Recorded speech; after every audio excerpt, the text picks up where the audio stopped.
جوه دايره التوقيت.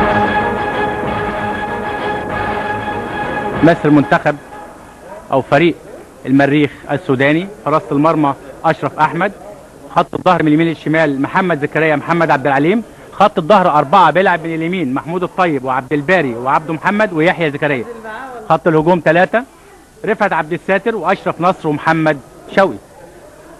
اما فريق الوداد المغربي مثله حراسه المرمى بوشعيب يمان، بيلعب 4 ورا احمد حيتي وجواد الساهل وخالد القبيب وزيتوني عبد الكريم، خط النص 2 بيك محمود ورشيد براكشي ولاشكر عزيز وسفيان مهدرة، وقدام واحد بس عشيري عبد الصمد. وهجمة للمريخ السوداني من مهدرة. بيحكم اللقاء الحكم المصري احمد اسماعيل، والحكم الغاني عزيز سلامي، وضربة حرة جوه الدايرة بيطلع فريق الوداد المغربي، ولسه الكرة في صالح الوداد وتطلع اوت من خالد القبيب.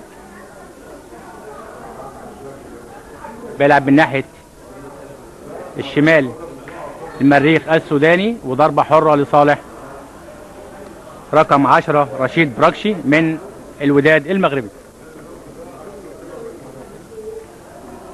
اليوم الثالث لبطولة الأندية الأفريقية لصاحب فكرة هذه البطولة المرحوم جمال شرازي، وقرر طبعا الاتحاد الأفريقي برئاسة كابتن سيف حامد ان سمى بكأس البطولة على اسم كابتن جمال شرازي، مرحوم جمال شرازي صاحب فكرة هذه البطولة التي أقيمت لأول مرة عام 88 هنا في اتحاد الشرطة الرياضي.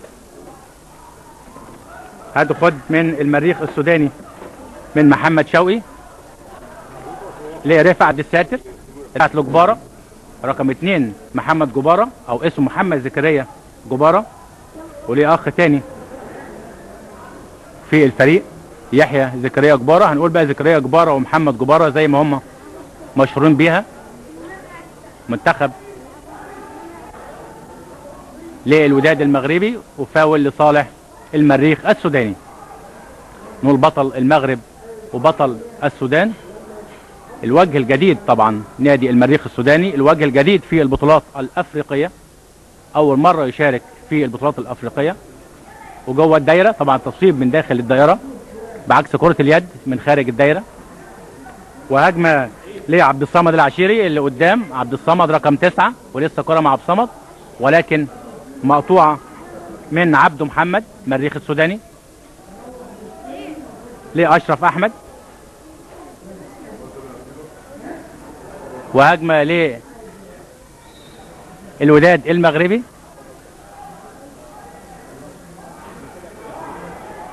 لمحمد شوقي، محمد شوقي لعبد الباري، عبد الباري الحاوي طبعا وياخد فاول. عبد الباري شروطه الحاوي كان بيلعب في الزمالك على فكره. نص فريق المريخ السوداني من اب سوداني وام مصريه. واول ضربه ركنيه جزائيه، نحسب كده مع بعض الضربات الركنيه الجزائيه في المباراه عشان نشوف مين الفريق اللي ضاغط او بيوصل لدايره المنافس اكتر. المريخ السوداني اول ضربه ركنيه جزائيه في المباراه. المباراه طبعا 70 دقيقه على شوطين، كل شوط 35 دقيقه عشان مشاهدي قناه النيل للرياضه اللي بيتابعنا.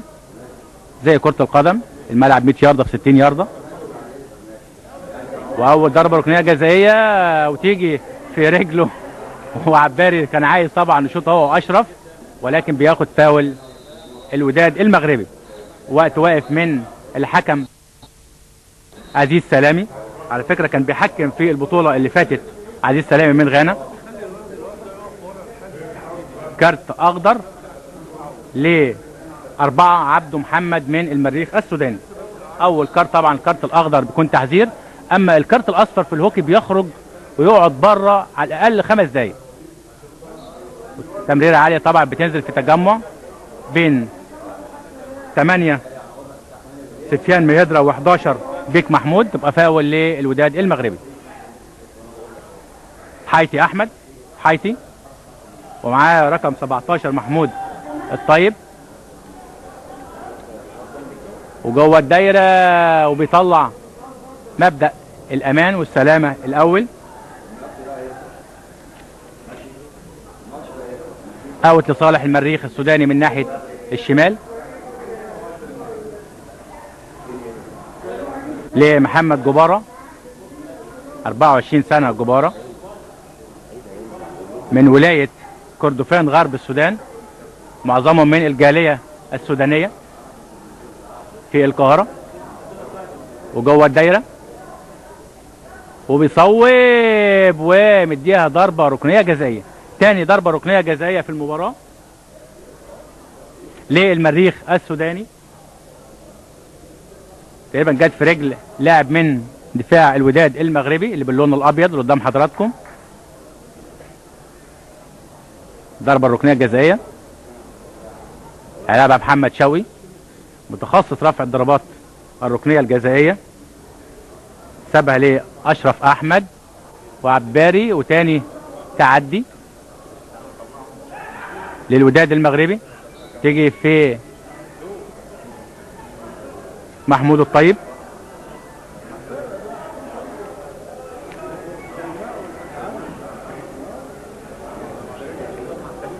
زيتون عبد الكريم رقم 3 بيسيبها لحيتي احمد في نص الملعب لعزيز لشكر، ناحيه الشمال لحمدي نجيم، ويلحقها فعلا حمدي.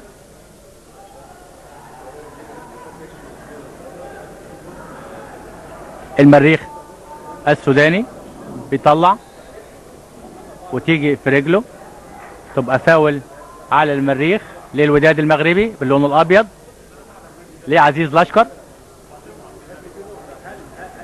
مقطوعه توصل نص الملعب، متلاقيش غير بيك محمود رقم 11 بيك لعبد الباري، عبد الباري الحاوي رقم 8 احمد عباري ل 12 اشرف نصر. على فكره يعني ليه مجهود كبير اشرف نصر، هو كابتن الفريق في تجميع الجاليه السودانيه في القاهره هنا عشان يشارك باسم المريخ السوداني. وبشكر طبعا الاب الروحي للجاليه السودانيه بالقاهره هنا الاستاذ دكتور نبيه العلقامي. وكان بيقول لي برضو المهندس محمد شاهين رئيس الاتحاد المصري للهوكي بيشكر له المساعده الماليه فعلا لهذا الفريق وانتشار اللعبه في السودان الشقيق. ضربه حره للمريخ السوداني من خارج دائره التصويب. فات 10 دقائق وبقى 25 دقيقه على انتهاء الشوط الاول، ونتيجه تعادل بدون اهداف بين الوداد المغربي باللون الابيض والمريخ السوداني باللون الاحمر ضمن لقاءات بطوله الانديه الافريقيه المقامه على استاد القاهره الدولي اللي بينظمها نادي الشركه الشرقيه للدخان ايستر كومباني. وجوه الدايره وممكن من اشرف احمد، ولكن فاول على الدخان اللي بينظمها الشرقيه للدخان. البطوله رقم 19 طبعا اتلعبت 18 مره، فاز بيها نادي الشرقيه 15 مره، وفريق اتحاد الشرطه الرياضي بالقاهره هنا مره، ونادي الصيادين احد انديه مدينه الزقازيق عاصمه محافظه الشرقيه مره، ونادي الجيش الكيني مره. دي 18 مره اللي اقيمت بطوله الانديه الافريقيه، 15 شرقيه وواحد صيادين وواحد اتحاد الشرطه وواحد الجيش الكيني. وده الرقم طبعا 19 هنشوف مين اللي هيفوز بيه. نتمنى من الفرقتين نادي الشرقيه، نقول بقى ابناء محافظه الشرقيه او احفاد احمد عرابي ونادي الشرقيه للدخان يلعبوا في النهائي كده ان شاء الله، لانه كان عملوا مباراه جميله جدا ومثيره وقويه اللي فاز بيها الشرقيه على الدخان 5-4. كان هدف هنا وهدف هنا وهجمه هنا وهجمه هنا، وكانت مباراه فعلا تليق بالهوكي المصري. الوداد المغربي 3 زيدون عبد الكريم، بيرجع ل5 حيتي احمد، مقطوعه لمحمد شوقي، محمد شوقي لكن مقطوعه من الوداد المغربي لمحمود الطيب. على فكره محمود الطيب متزوج من مصريه اللي هي مخططه احمال ولياقه بدنيه للمنتخب او للفريق المريخ السوداني. هي طبعا مصريه وكانت لاعبه 100 متر حواجز النسات بطله مصر والعرب وافريقيا، رانيا عبد العزيز. اقول لحضراتكم الجهاز الفني والاداري لكل فريق. الجهاز الفني للمريخ السوداني من مدير فني خليل عيد، مدرب عام عبد المعطي سمير، مخطط احمال ولياقه بدنيه رانيا عبد العزيز، ومدير الفريق كابتن محمد مرسي. وجوه الدايره وبيطلعها طبعا متعمد خارج الخط الخلفي، بيحسبها الحكم الغاني عزيز سلامي ضربه ركنيه جزائيه. ثالث ضربه ركنيه جزائيه للمريخ السوداني، دليل ان هو ضاغط. دي طبعا القانون بيقول فيها ان لازم 5 من مدافعي الوداد المغربي، اللون الابيض اللي قدام حضراتكم، 5 في المرمى، طبعا ال6 التانيين ورا خط النص. المريخ السوداني طبعا بيعمل الهجمه بتاعته اي عدد، بس بشرط ان يكون خارج دايره التصويب. الدايره قدام حضراتكم اهي في الصوره، 16 يارده، واحمد عبد الباري، والهدف الاول. الهدف الاول لنادي المريخ السوداني في الدقيقه 16 من الشوط الاول. احمد عبد الباري الحاوي، الهدف الاول للمريخ السوداني.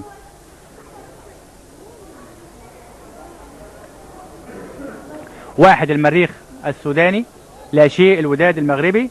ربع ساعة صمد الوداد المغربي.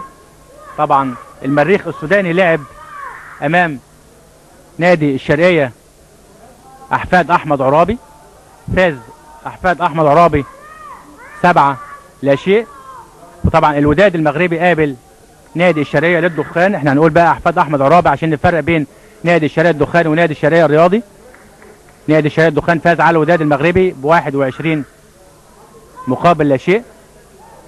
طبعا بنقول للوداد المغربي او الاشقاء العرب بنتمنى نشر لعبة الهوكي في المغرب، لان طبعا هم جايين لدعم الصداقة بين دول الشقيقة والصديقة في الهوكي. والهوكي طبعا ما يدركش فيه البطولة العربية طبعا لتميز مصر على المستوى العربي، ومن رأيي كده كانوا خايفين من فوز مصر، وده كان سبب الاعتذار عن اشتراك الهوكي في البطولة العربية. وعلى فكرة حضر منتخب سلطنة عمان هنا المتميز عربيا لعمل معسكر بالقاهرة، وانهزم من منتخب مصر ب5 ومباريات اخرى ب4 اهداف، وده كان ممكن بدل المعسكر كان يشترك في البطولة العربية. هذا اللقاء على زعامة الهوكي العربي والافريقي ايضا بين المنتخب او المريخ السوداني الوجه الجديد، وادي الدايره قدام حضراتكم اهي، للوداد المغربي. ما يلحقش طبعا جواد الساهل، بيحاول بيك محمود ياخد الكرة منقولة ناحية اليمين لرفعت عبد الساتر في نص الملعب، توصل للدائرة الاشرف على اشرف نصر اهو كابتن منتخب المريخ السوداني قدام حضراتكم. اشرف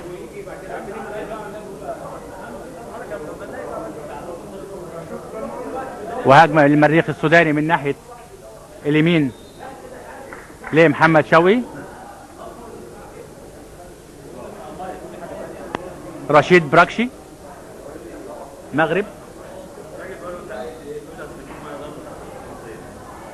وادي احمد رقم 18 احمد دردك، على فكره اخو مصطفى دردك اللي بيغيب للاصابه النهارده. احمد دردك اخوه الصغير، اخو رقم 11 اللي بيغيب. على فكره مصطفى دردك اللاعب الوحيد اللي حضر من السودان لهذه البطوله، لانه مقيم بالسودان، كان واخد الثانويه العامه هنا من مصر، واخد بكالوريوس اعلام من جامعه ام درمان الاهليه. وادي الضربه الركنيه الجزائيه الرابعه. ادي قدام حضراتكم في الصوره مشاهدي قناه النيل للرياضه الضربه الركنيه الجزائيه تتحط على الخط. الدايره طبعا 16 يارده. وادي الحكم المصري احمد وبشوط رقم 15 اشرف احمد المره دي. ادي الدايره اهي قدام حضراتكم 16 يارده. وادي حارس المرمى لابس مهماته حارس مرمى الوداد المغربي.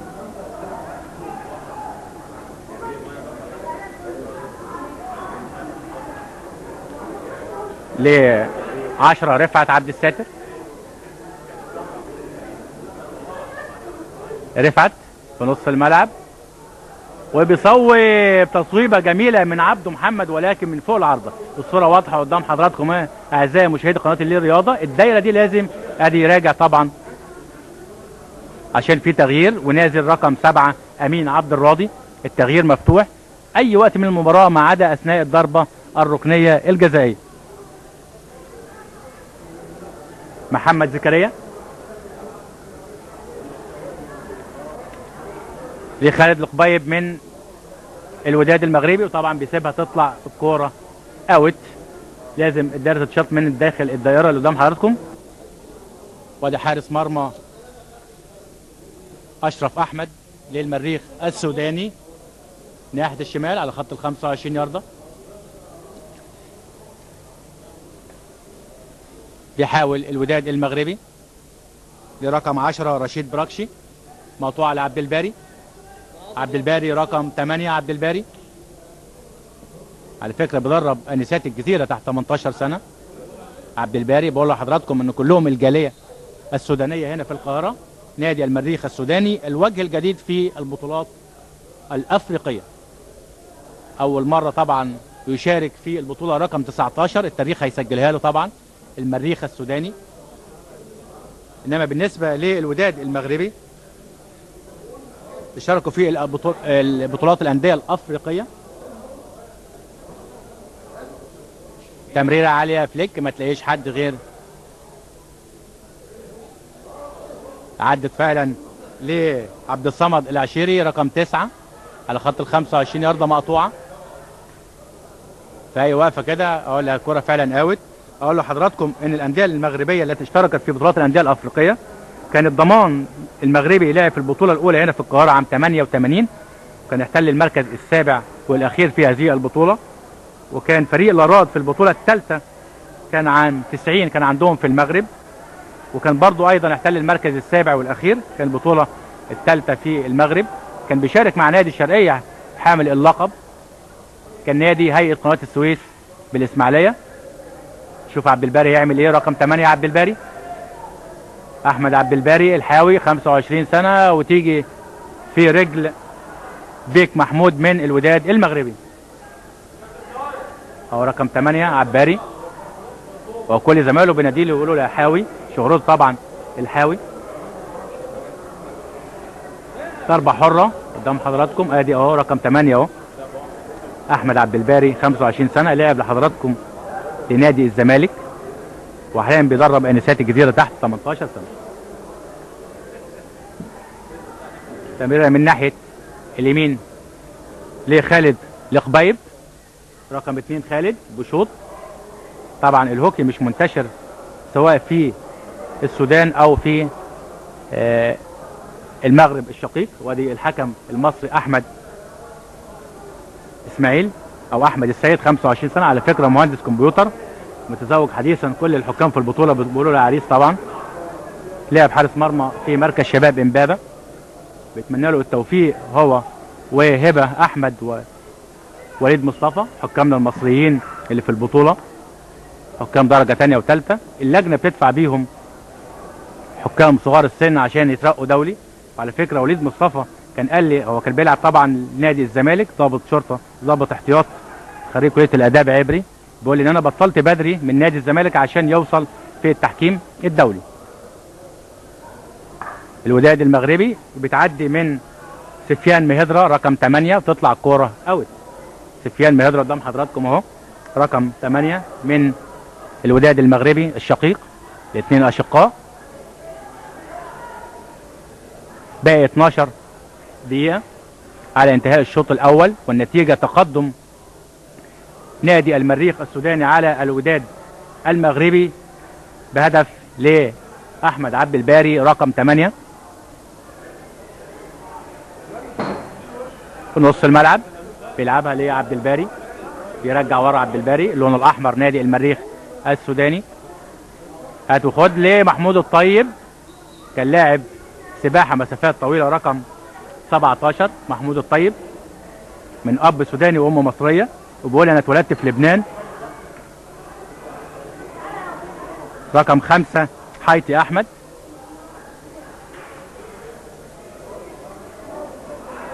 لجواد الساهل في 4 طبعا هيغير، بقول لحضراتكم حسن مصلي هينزل رقم 4.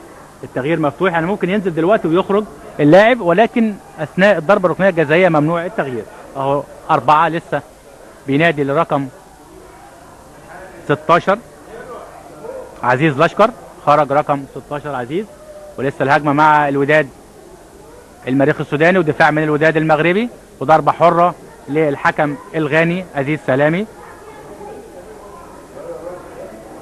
عبد الباري مركزين عليه طبعا، عريس النهارده جايب الهدف لحد دلوقتي. وعباري جوه الدايره، ولكن مقطوعه جميله من حميد نجيم. ادي قدام حضراتكم عزيز سلامي من غانا، على فكره كان حكم في البطوله اللي فاتت مع حكامنا المصريين، كان شريف العمري ومحمد بهجت وهاني عبد القادر، والحمد لله التقرير بتاعهم كويس جدا. ويعتمدوا ان شاء الله يوم 14 و15 في اجتماع الاتحاد الافريقي الهوكي. وقلبها طبعا الحكم، ولسه الكره في الدايره، كان ممكن اشرف يعمل منها حاجه. اشرف نصر اهو كابتن المنتخب او المريخ السوداني، يعني بيقول لي انا اتمنى نعمل منتخب كده وانا اكون كابتن منتخب السودان. اشرف نصر الشهير بايلاكس اهو قدام حضراتكم اهو، بيقول لي مسميني بايلاكس، طبعا هي جايه من بايلاك اللي هو المحظوظ. له عامل كبير طبعا في تجميع لاعبي المريخ السوداني من الجاليه المصريه السودانيه هنا في مصر طبعا، ومن اب سوداني وام مصريه. وعلى فكره درب الهوكي في مركز شباب الجزيره.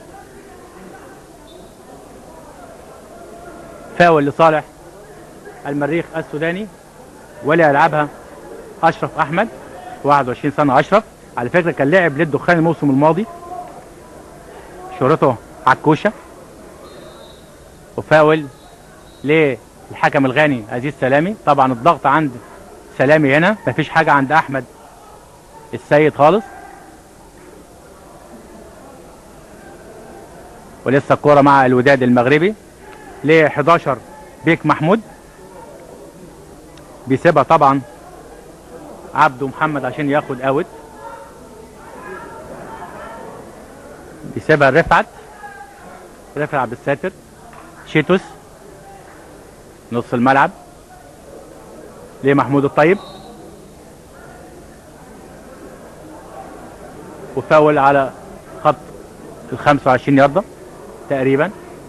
بقول لحضراتكم هو الياردة الملعب 100 ياردة وعرض 60 عشان مشاهدي قناه النيل الرياضه اللي متابعينا. 11 لاعب في الملعب زي كره القدم،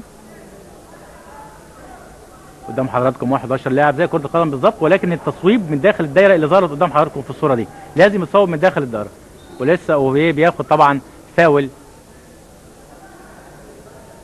للوداد المغربي.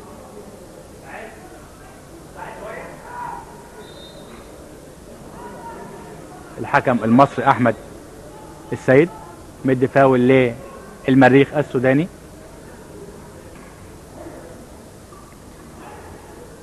بيطلع خالد القبيب رقم 2 ل10 رشيد براكشي للمريخ السوداني، ل4 عبده محمد للطيب.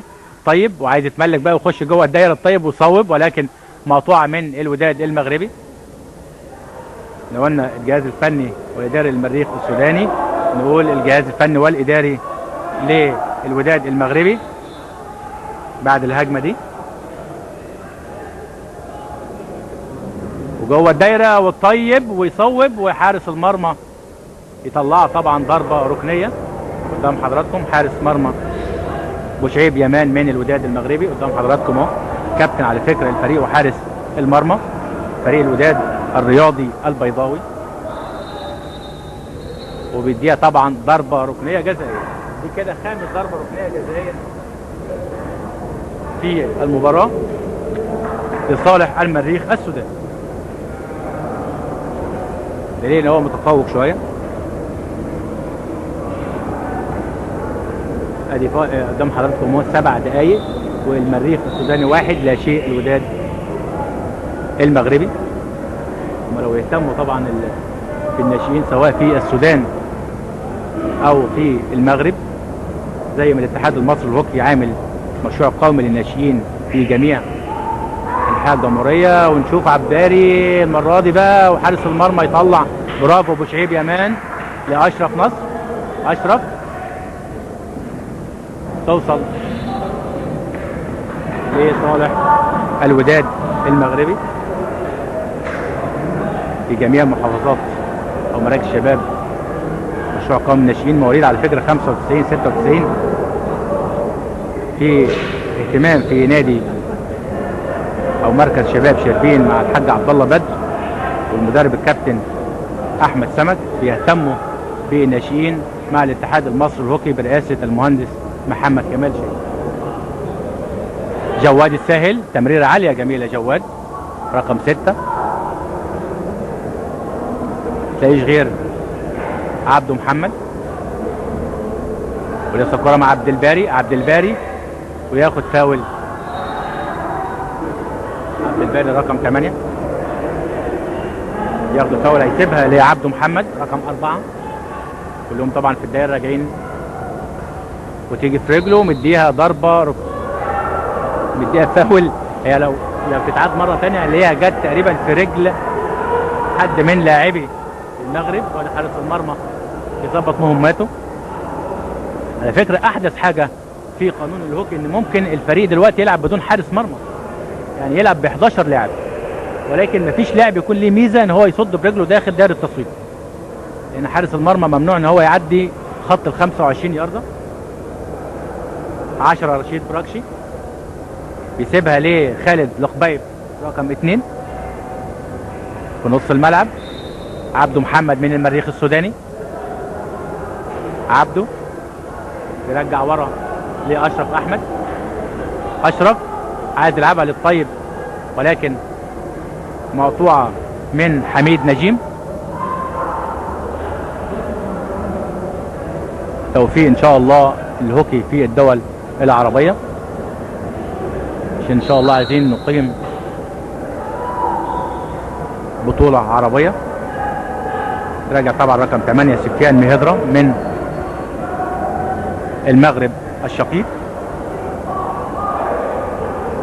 الفكرة المغرب استضاف بطولتين عندهم مرتين. البطولة الأولى كانت عام 90 كان في شهر مارس في كازابلانكا اللي فاز بيها طبعا نادي الشرقية. والثانية كان قبل اللي فاتت في البطولة رقم 17 2005 أيضا في كازابلانكا. محمد شوقي يرجعها ورا لعبد الباري لعبده نص الملعب لرفعت عبد الساتر. رفعت عبد الساتر رقم 10 شيتوس 26 سنه. بيقع طبعا رقم 8 سفيان مهدرة. الجهاز الفني والاداري للوداد المغربي. مدير الفريق محمد انوار باهي. مدرب العبد الكبير. طبيب الفريق نور ظاهري. رئيس البعثه احمد لشكر. عضو الاتحاد المغربي معاهم هنا البدراوي الغازي ومعاهم الادوات حيث محمد. وقاضي مرافق للبعثه محمد سعد. كان بيقول لي طبعا قاضي البعثه المرافق للبعثه محمد سعد ان عندهم في المغرب 10 فرق انما احنا عندنا هنا في القاهره الدوري بتاعنا 19. الجهاز الفني والاداري للوداد المغربي الشقيق.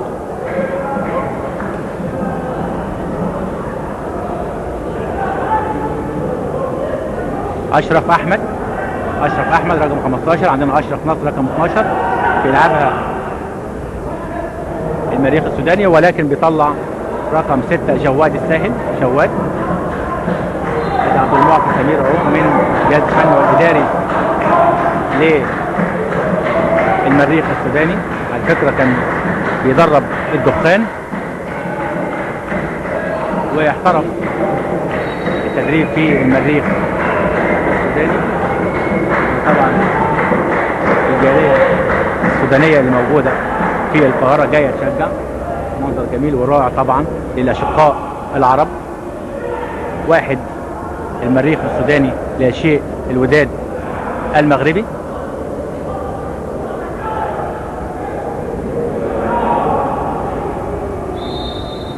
الدوري عندنا 19 فريق مقسمين لثلاث مجموعات. المجموعه الاولى اللي بتضم نادي الشرقيه والدخان والشرطه والصيادين والطيارات والصلب، ده المنتخب مصر طبعا معاهم، ولكن الاحتكاك فقط، نتائج ما بتحسبش. فاول لصالح المريخ السوداني، منقوله بسرعه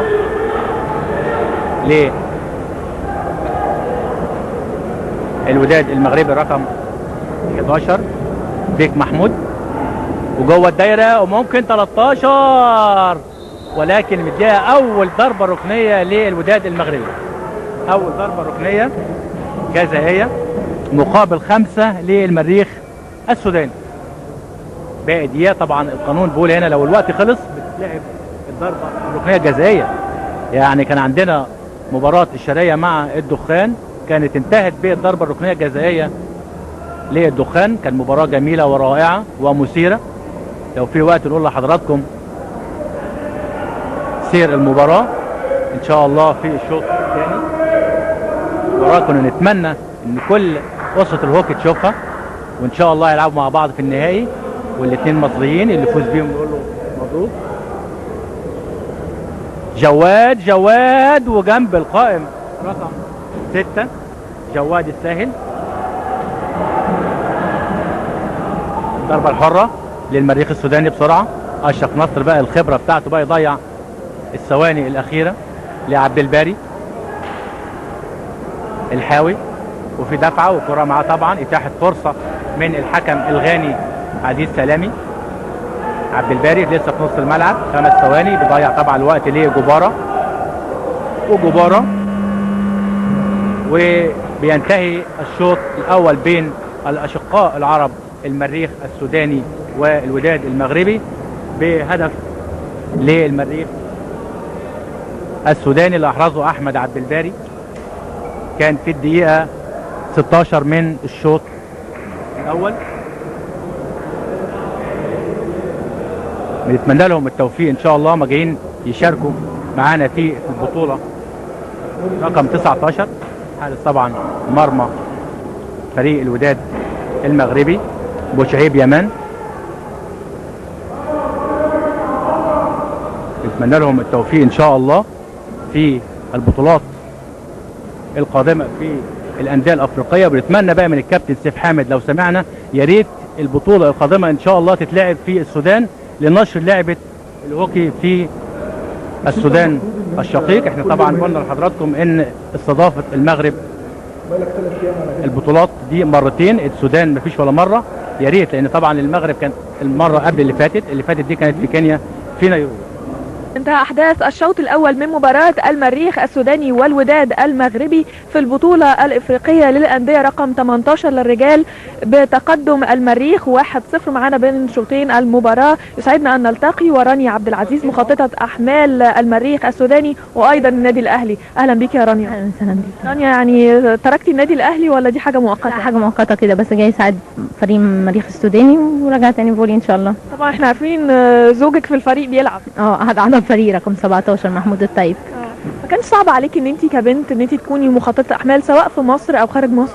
هو كان في الاول صعب لان ما كانش في اي مخطط احمال لاي فرقه جماعيه في مصر، بس حاليا الحمد لله بدات مع النادي الاهلي وبعد كده مسكت منتخب مصر فيرست تيم فولي بول، وحاليا جاي اساعد فريق المنتخب السوداني كده حاجه مؤقته ان شاء الله. رانيا، في 3 اصابات عندكم في الفريق. كان عندنا هشام في ماتش الشرقيه زقازيق حصل له التواء كده في الرباط الخارجي من مفصل الركبه، بس الحمد لله يعني خفيف، نزل شارك النهارده كده في اول الماتش بس ما قدرش يكمل وخرج.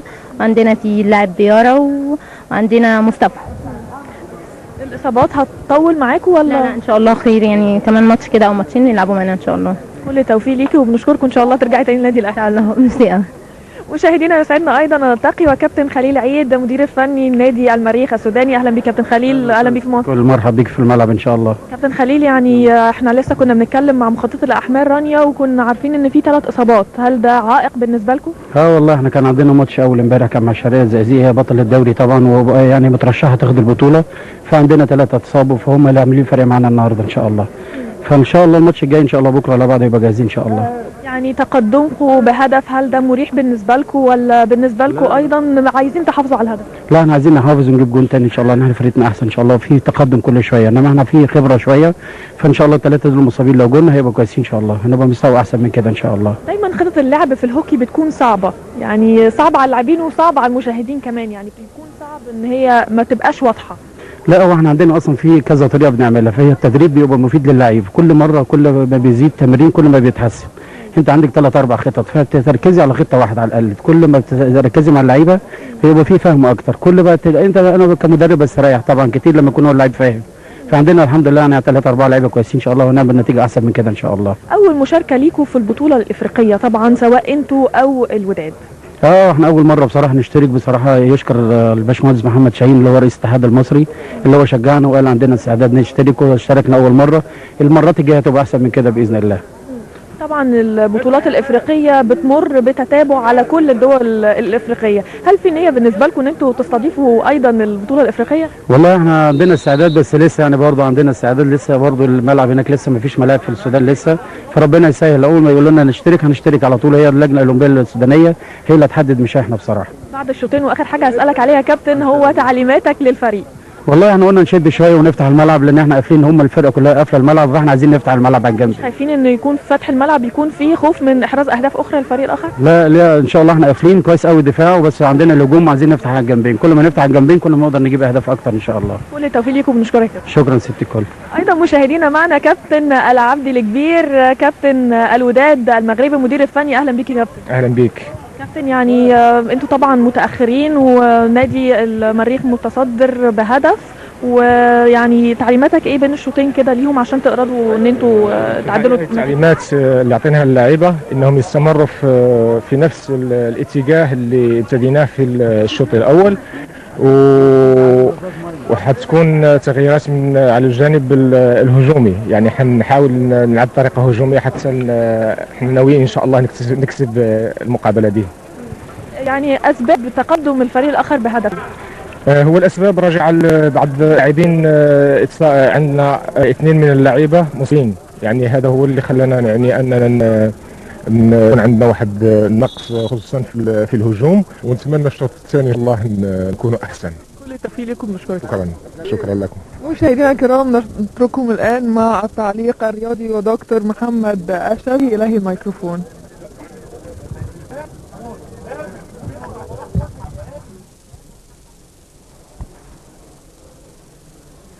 بسم الله الرحمن الرحيم. مرة تانية أعزائي مشاهدي قناة النيل الرياضة مع أحداث الشوط الثاني بين الأشقاء العرب المريخ السوداني والوداد المغربي. قدام حضراتكم المريخ السوداني باللون الأحمر. قبل المباراة بيتفقوا طبعا ان هم يحافظوا على الفوز في الشوط الأول اللي أحرزوا الهدف الوحيد اليوم لحد دلوقتي أحمد عبد الباري في الدقيقة 16 من الشوط الأول. أهو بيتكلم هو أحمد عبد الباري واضح في الصورة قدام حضراتكم. وادي الوداد المغربي باللون الأبيض نازل استاد القاهرة الدولي قدام حضراتكم، هو مجمع الصالات المغطاة بمدينة نصر. استاد رائع يتشرف به أي مصري في جميع المحافل الدولية. استاد القاهرة الدولي للهوكي. فريق الوداد المغربي وادي اللون الأحمر المريخ السوداني. المباراة قلت لحضراتكم عشان مشاهدي قناة النيل الرياضة اللي لسه هيتابعونا في بداية الشوط الثاني، المباراة 70 دقيقة، كل شوط 35 دقيقة. لو قاعد حضراتكم في مقصورة استاد القاهرة الدولي للهوكي. ادي 35 دقيقة الشوط. نبدأ بقى تنازلي اللي معانا بقى الساعة، نظبط ساعتنا مع بعض. تمريرة عالية فليك جميلة ولكن مقطوعة من رقم 2 خالد لقبايب، واوت. هيسيبها ليه جواد الساهل. جواد هاتوا خد مع خالد لقبايب في نص الملعب، ولكن نازله في تجمع. طبعا هو عارف طبعا ان نازله في تجمع، ولكن تطلع الكوره اوت. ادي الميه طبعا في الارض لان ده ملعب نجيل صناعي، بعكس طبعا النجيل الطبيعي بيتغرق. جواد الساهل هيلعب. هتشوفوا الميه قدام حضراتكم اهي في الملعب، لان ده ملعب نجيل صناعي. لو مش هيتغرق كده اللاعب ما يقدرش يتحرك. طبعا الميه زياده دي بتروح للصرف الصحي زي ما حضراتكم شفتوا بين الشوطين في الاستراحه، ان كانت الملعب لازم يترش، بعكس طبعا النجيل الطبيعي. حيتي احمد وسط الملعب لستة محمد ادم.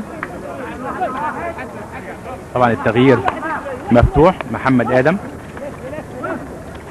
المريخ السوداني، وبيغيب طبعا الاصابه بيارا ومصطفى دردك. وطبعا هشام فيليكس هينزل ان شاء الله. كان الكابتن خليل عيد المدير الفني بيقول لي هينزله في بدايه الشوط الثاني. جواد الساهل لزيتوني عبد الكريم، اهي لازم تتحرك يارده جميله فعلا عاليه توصل للمريخ السوداني رفعت عبد الساتر. ادي الحكم المصري احمد السيد. قلت لحضراتكم لمشاهدي قناه الرياضه عندنا 3 حكام درجه ثانيه وثالثه عشان اللجنه برئاسه كابتن طارق مصطفى وسفير كابتن محمد رشاد يحيى.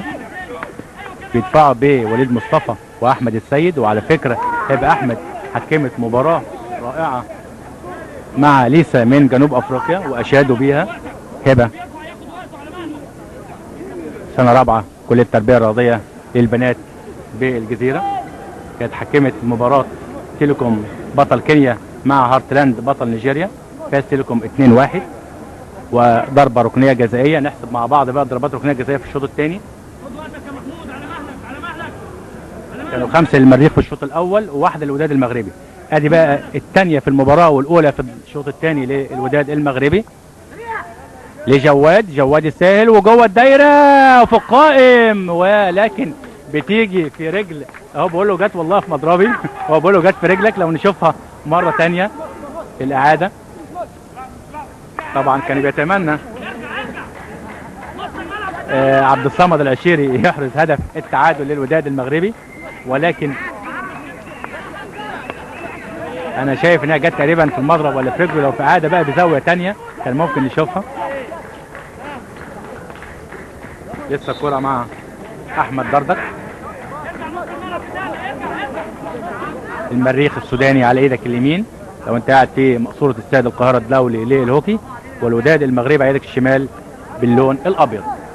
نتيجه 1 المريخ السوداني لا شيء الوداد المغربي. اوت. كرة طبعا من البلاستيك وزنها من 156 جرام ل 163 جرام. وادي جواد الساهل ومعاه زيتون عبد الكريم. جواد وتمريرة عالية ما تلاقيش غير عبده محمد. ليه بيلعبها الاشرف لعبد الباري جوه. عبد الباري وبياخد ضربة جزاء. الوقت بقى واقف هنا في ضربة الجزاء. ادي الحكم المصري احمد السيد. ادي عبد الباري انا شايف هو اللي بيقول انا اللي هلعب الكرة، وادي احمد السيد قدام حضراتكم اهو في الاشاره بتاعته. طبعا ايد لنقطه ضربه جزاء والايد الثانيه بيرفعها للقضاء بره عشان يوقف الوقت. طبعا لو الوقت دلوقتي الكاميرا تجيب الساعه هنلاقيها 30 دقيقه 51 ثانيه، يعني يبقى في الدقيقه 5 من الشوط الاول. ضربه جزاء احمد عبد الباري وبيسجل فعلا الهدف الثاني ليه والثاني للمريخ السوداني احمد عبد الباري. ادي حارس المرمى الوداد المغربي ابو شعيب يمان رقم 1 ما قدرش يعمل له حاجه. طبعا ضربه جزاء. الهدف الثاني من ضربه جزاء احمد عبد الباري، الثاني ليه والثاني المريخ.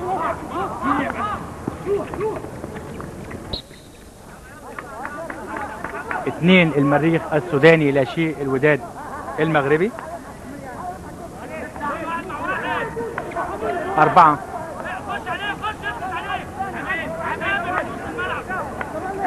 عبده محمد جوه الدايره، يطلع خالد الخبيب، خالد رقم 2 ل10 رشيد براكشي. رشيد ناحيه اليمين لحسن مصلي، ولكن تطلع من حسن اوت. حسن مصلي. الوداد البيضاوي، اسمه الوداد الرياضي البيضاوي من المغرب. نشوف الاول اشرف نصر هيعمل ايه، وبياخد فاول. الوداد المغربي. ادي الحكم احمد السيد 25 سنه. قلت لحضراتكم ان اللجنه بتدفع بيهم لصغار السن عشان يكونوا حكم دولي ان شاء الله. بنتمنى له التوفيق وهو ووليد مصطفى وهبه احمد.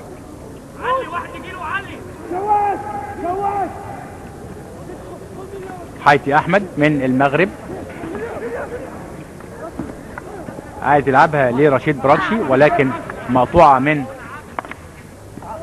محمد شوقي المريخ السوداني. رشيد براكشي لعبده محمد، عبده لعباري، مقطوعه من الوداد المغربي لسفيان مهدرة. سفيان لسه رقم 8.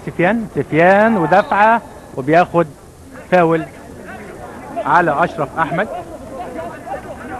رقم 8. يا ما هو الحمد لله. سفيان مهدرة من الوداد المغربي، على فكره لعب في البطوله رقم 17 عام 2005 كان عندهم، وخدوا المركز السادس او احتلوا المركز السادس.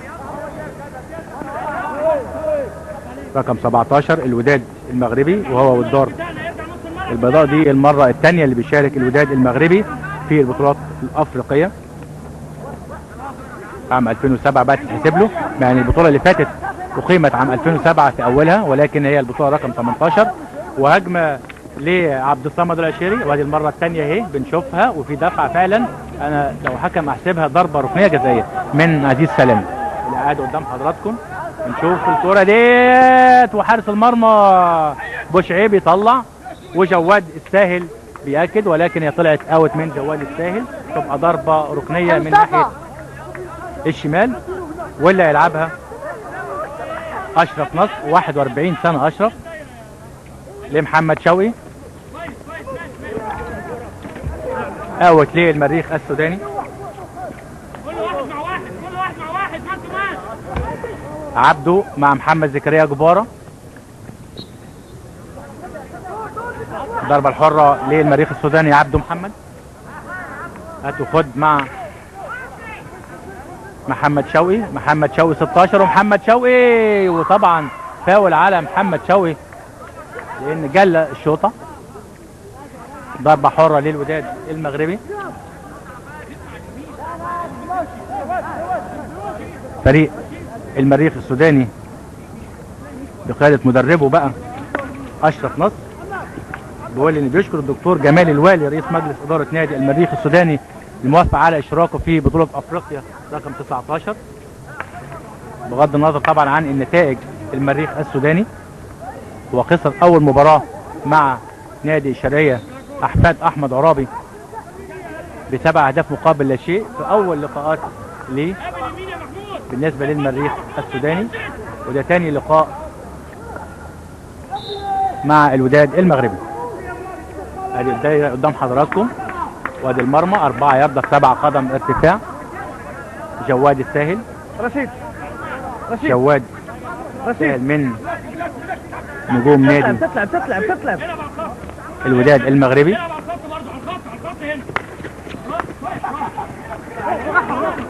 وايه تمريره جميله، هتقول ايه؟ جول جول جول جول جول. هدف جميل رائع من رشيد براكشي بتمريره جميله لسفيان مهدرة، ويجيب الهدف الاول للوداد المغربي. الهدف الاول في الدقيقة 15 للمغرب، الوداد المغربي. يعني مرة تانية اهي قدام حضراتكم لرقم 9 عبد الصمد العشيري. إعادة فعلا جميلة لفريق الوداد المغربي. 2 المريخ السوداني، 1 الوداد المغربي. جواد الساهل دايما هو وزيتون عبد الكريم يلمسها له كده يحركها الياردة. القانون بيقول لازم تتحرك الياردة او المتر، لان طبعا المقاييس بقت بالمتر، ولكن احنا بنوضح لمشاهدي قناه النيل الرياضه الياردة طبعا اسهل. وجوه دايره تاني وهجمه للوداد المغربي ولكن مقطوعه. يعني الدايره قدام حضراتكم دي 16 ياردة اسهل، بدل ما نقول من 14 متر 63 سم. الكابتن ماهر الزغبي ونشوف الكرة دي وضربة ركنية جزائية. نحسب مع بعض ادي تاني ضربة ركنية جزائية للوداد المغربي في الشوط الثاني، وكان ليه ضربة ركنية جزائية في الشوط الاول. بدأ صحوة من الوداد المغربي وفي احتجاج من اشرف احمد عكوشة للحكم الغاني عزيز سلامي. قدام حضراتكم اهو عزيز سلامي 24 سنة على فكرة، حكم درجة اولى. وادي المرة الثانية اهي في الاعادة بيقول له مفيش فيها حاجة. عكوشة عزيز سلامي على فكرة حكم درجة اولى وحكم في البطولة اللي فاتت زي ما قلت لحضراتكم. وجوه الدايرة جواد لسه ما طلعتش في الدايرة المتقطعة، ولسه الكرة في الضربة الركنية الجزائية تطلع مرة ثانية للمريخ السوداني. اشرف نصر كابتن منتخب السودان ان شاء الله، هو طبعا كابتن نادي المريخ السوداني. اشرف نصر بايلكس لمحمد شوقي، على فكره كان لاعب في امبابه وبيلعب دلوقتي في الزمالك. محمد شوقي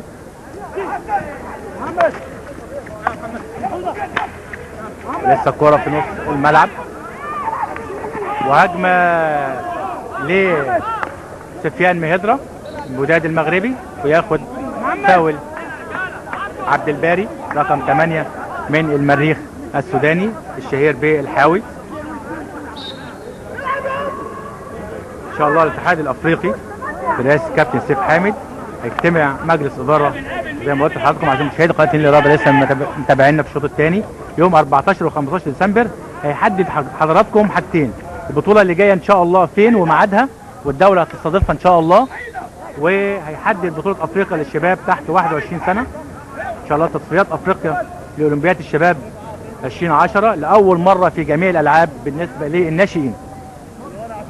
دوره اولمبيه للشباب في ال 26 لعبه.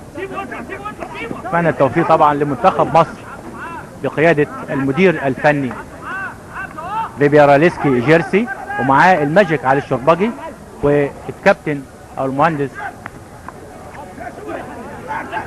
عبد الغني بوكس طبعا امين عبد الغني، ومعاه مخطط احمال ولياقه بدنيه الدكتور ماري حسين استاذ بكليه التربيه الرياضيه للبنين جامعه اسكندريه. وجوه الدايره هتروح للطيب ولكن مقطوعه من رقم 3 زيتون عبد الكريم، وياخد فاول زيتون.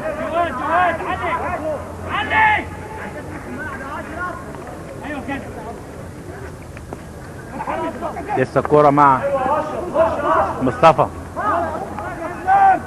واشرف ناحيه يمين لعبد الباري، وعبد الباري وعايز يعدي عبد الباري وفعلا يعدي من زيتون عبد الكريم وزيتون وعبد الباري، وعبد الباري لسه الكوره معاه ولكن تطول من عبد الباري وتطلع الكوره اوت. ضربه حره للوداد المغربي من على الخط 16 يارده. بقول لحضراتكم احنا بنقول باليارده لان الكابتن ماهر الزغبي دايما بيقول ان المقاييس بالمتر طبعا. من بورسعيد الهوكي عاد بعد فتره في نادي بورسعيد اللي بيلعب فيه المجموعه الثالثه اللي بيتصدرها السويس للبترول، ومركز شباب نصر بالزقازيق، ومركز شباب امبابه، مركز شباب الجزيره، وشباب شربين والنحاس وبورسعيد. عشان كده بقى بنناشد اللواء دكتور مصطفى كامل محمد محافظ بورسعيد انهاء مشكله الملاعبين اللي في بورسعيد، ونتمنى ان شاء الله اطلاق اسم المرحوم جمال شرازي ابن بورسعيد ورئيس الاتحاد الافريقي السابق على احد الملاعبين. وفرصه اكيده من مانوت اللي لسه نازل اهو قدام حضراتكم. مانوت من المريخ السوداني الشهير بكونشي، وعندهم على فكره السودان يعني النص زي كده بنقول في مصر الراجل قصير كده النص، هم عندهم بيقولوا كونشي يعني النص عندهم في السودان. مانوت. وفي تغيير طبعا من المدير الفني الكابتن خليل عيد المصري طبعا، ومعاه عبد المعطي سمير، وكابتن محمد مرسي مدير فريق المريخ السوداني. وهنقولهم مرة تانية الجهاز الفني والإداري في أي وقفة في المباراة.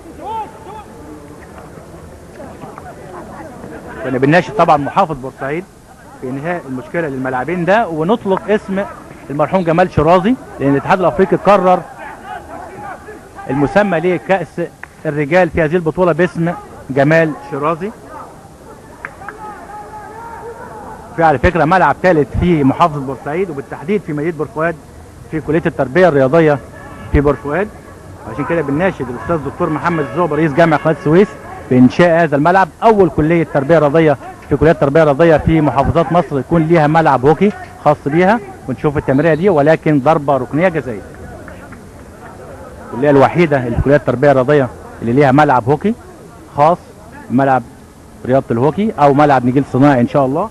زي كده كليات التربية الرياضية المتخصصة في رياضة المضرب زي الهوكي كده مثلا، والريشة الطايرة وكرة السرعة والسكواش. كلية التربية الرياضية بيعمدها الدكتور عبد العظيم عبد الحميد السيد من حب للهوكي طبعا، عمل قسم للمضرب، القسم الوحيد في كلية التربية الرياضية على مستوى جامعات مصر.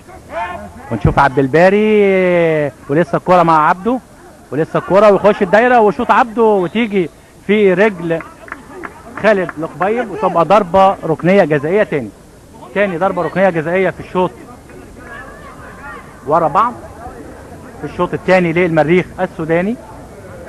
ادي الخمسة مدافعين قدام حضراتكم اهم، والستة التانيين طبعا ورا خط النص اهو على الدايرة، وعبده وضربة ركنية جزائية وتاني تقريبا تيجي في رجل احد المدافعين، وده الحكم المصري ان شاء الله الدولي بقى احمد السيد اسماعيل، بقول لحضراتكم 25 سنة متزوج حديثا، كان بيلعب حارس مرمى في مركز شباب امبابة.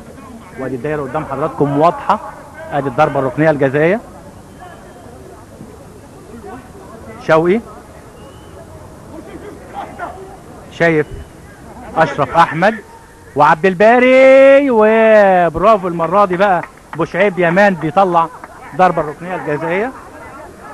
3 ضربات ركنية جزائية في لعبة واحدة للمريخ السوداني. نحسب كده مع بعض. اشرف نصر كابتن المريخ السوداني، ونقول ان شاء الله كابتن منتخب السوداني ان شاء الله بمساعدة المهندس محمد كمال شهينة، وبيقول لي ان هو مساعدنا ماليا ومساعدنا ان احنا نشترك في هذه البطولة. بشكر الكابتن علاء جابر اللي اجرى المراسلات الخاصة بالجالية السودانية وشؤون اللاعبين هنا لهذه البطولة. وضربة ركنية جزائية الرابعة للمريخ السوداني. ادي عبد الباري اهو في دفع عليه ومعاه اشرف نصر في الصورة قدام حضراتكم. الضربة الركنية الجزائية قانونيتها بتتلعب على بعد 10 ياردة من المرمى. ادي عبد الباري ومعاه عبده ومعاهم اشرف احمد، عايزين نقول اشرف احمد ولا اشرف نصر، عندنا 2 اشرف. الضربة الركنية الجزائية ادي هو واضحة في الصورة قدام حضراتكم. محمد شوقي قدام حضراتكم هيرفع الضربة الركنية الجزائية، وادي حارس المرمى ومعاه 2 مدافعين لكل جهة من اليمنى واليسرى. ولسه الكورة مع عبده وعبد الباري جوه لعبده تاني، وتيجي في رجل جواد الساهل، وضربة ركنية للمريخ السوداني من ناحية اليمين. عبده راجع الكورة اللي فاتت. عبد الباري الحاوي عايز يجيب الكورة ويدخلها جوه الدايرة، هو بيحاول عبد الباري ودريبلينج، فاول على عبد الباري. ضرب مضرب رقم 11 بيك محمود من الوداد المغربي.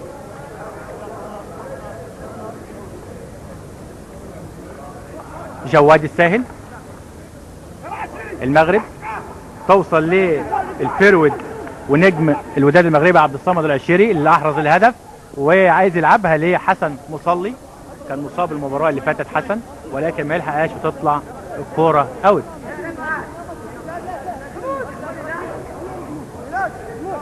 الضربه الحره للمريخ السوداني، فات 20 دقيقه وباقي 15 دقيقه على انتهاء الشوط الثاني والمباراه، وما زال التقدم المريخ السوداني بهدفين مقابل هدف واحد للوداد المغربي اللي احرزهم احمد عبد الباري الهدف الاول في الدقيقه 16 من الشوط الاول، واضاف من ضربه جزاء الهدف الثاني ليه والمريخ السوداني في الدقيقه 5. والهدف الوحيد للوداد المغربي عبد الصمد العشيري بيلعب برقم 9. ادي محمود الطيب راجع، ادي 14 دقيقه و53 ثانيه وما زال لسه بقول لحضراتكم 2 المريخ السوداني 1 الوداد المغربي.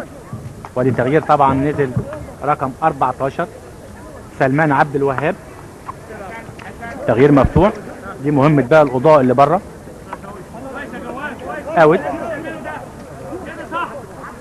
اتمنى من المغرب الشقيق الاشتراك في جميع البطولات وتنشيط الهوكي على مستوى العربي والافريقي هو والسودان طبعا، وايضا دعم اواصر الصداقه والمحبه بين الدوله العربيه الشقيقه والصديقه بغض النظر عن النتيجه. المغرب الوداد مقطوعه من المريخ السوداني عبد الباري ودريبلين كويس ومتالق وجايب الهدفين لحد دلوقتي عبد الباري، وعبده وجوه الدايره وعبده عايز يصوب ولكن بوشعيب يمان يطلع، وجواد الساهل هو جله ولكن مديها فاول لجواد الاول، جواد الساهل. ادي بوشعيب يمان كابتن، وادي انور او محمد انوار باهي مدير الفريق، ومعاه مدرب العبد الكبير وطبيب نور الدين ضاهي. طبعا ينزل نور الدين ضاهي نزل فعلا عشان يعالجه ان شاء الله يكون سليم، ومعاهم رئيس البعثه احمد لشكر وعضو الاتحاد المغربي البدراوي الغازي، وادي عبد المعطي سمير بقول لحضراتكم كان مدرب الدخان السابق والمحترف حاليا لتدريب المريخ السوداني. اقول لحضراتكم في الوقفه دي بقى نتائج الشرقيه احفاد احمد رابو والشرقيه الدخان ونتائج البطوله كلها. في المباراه او اليوم الاول كان في لقاء بين الشرقيه والمريخ السوداني، فازت الشرقيه احفاد احمد رابي 7-0. الدخان مع الوداد المغربي اللي بيلعب قدام حضراتكم ادي الاعاده اهي مره ثانيه، ادي حارس المرمى بوشعيب يمان واشرف، ولكن بيطلع طبعا الكوره قدام حضراتكم اهي وبيجلي جواد الساهل وان شاء الله يكون سليم. طالع مع الطبيب نور الدين ضاهي، وادي 13 خارج من منوط خارج ونازل مكانه محمد نور. تمريره عاليه من جواد الساهل مقطوعه لمحمد شوقي. الوداد خسر من الدخان 21. اما بالنسبه للسيدات فريق الدخان كان خسر من هارتلاند بطل نيجيريا ب5 أهداف مقابل لا شيء، وتعادل تيليكوم بطل كينيا مع الشرقيه احفاد احمد عرابي 2-2 انسات. اما الرجال كان غانا جولدن تيكس تعادل مع دلتا فورس بطل نيجيريا، والشرقيه فاز على احفاد احمد عرابي على الدخان 5 أهداف مقابل 4 في مباراه يعني اقول لحضراتكم رائعه وجميله. كان اقول لحضراتكم بعد الضربه الركنيه الجزائيه دي سير مباراه الشرقيه مع الدخان، الضربه الركنيه الجزائيه الخامسه في الشوط الثاني، وجميله تصويبه رائعه من اشرف احمد قدام حضراتكم اهو رقم 21.